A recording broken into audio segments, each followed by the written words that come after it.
Hello friends, so welcome to today's topic, the next one in cosmological perturbation theory. So today I am going to introduce a theorem which I am going to call the first theorem. In this course we will refer to this theorem as the first theorem.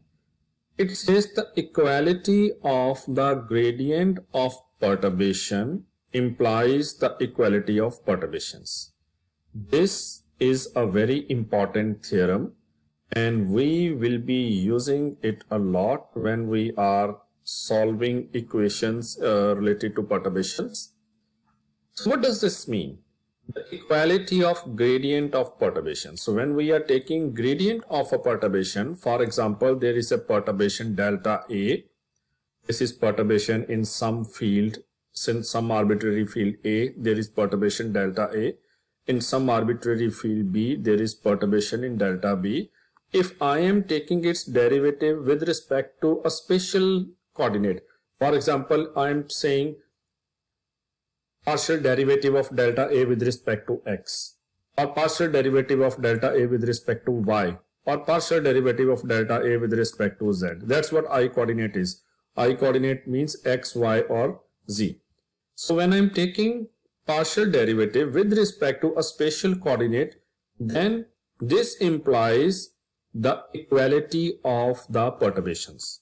So if I have this, that means I automatically have this. From this, I can conclude that this is true. If this is true, then this is true. Now the proof of this theorem can be intuitive. You may be intuitively convinced, but if you want to see mathematical proof of this theorem, I have laid down all the steps and given a formal proof for this theorem. For that, you need to go to my website www.mycosmicschool.com, and in this course, when you go to my website, you will find this course, Cosmological Perturbation Theory, and there you can find a formal proof with all the necessary calculations and steps laid out. Next, let us look at an exercise in which we shall be using this theorem. The exercise is very straightforward. We want to prove that if this is true, then this is true. So very straightforward. A and B are constants here, where A and B are, where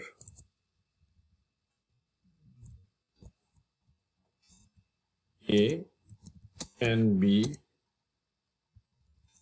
are independent of, where A and B have no spatial dependence. This means that A could either be constant or they could be function of time only. But there is no spatial dependence on A and B. So when we have this, so I am giving this perturbation. I'm calling this value A delta Q, B delta R delta B. Therefore, this given equation becomes delta P, the derivative of delta P with respect to I coordinate, derivative of delta B with respect to I coordinate, and from the first theorem we get delta P is equal to delta B, and this means delta P A delta Q, delta P is equal to A delta Q plus B delta R.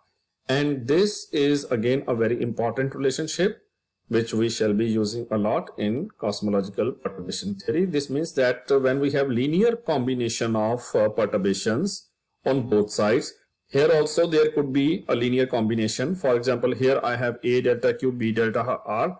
On left hand side, I could also have a linear combination. Let's say C times delta P plus D times some delta, and then we can, if we are given that the gradient of these perturbations is equal, then we can say that the perturbations are equal. So we can, if gradient on both sides is equal, then the perturbation on both sides will be equal.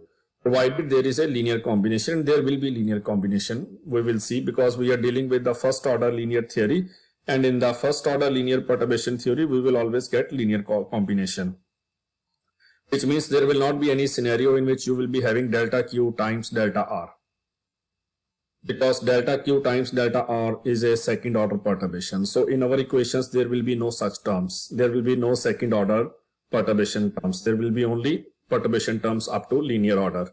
So when we have perturbation terms up to linear order, which we will have, then we can use this result, which basically comes from this result. Thanks for watching. See you next time.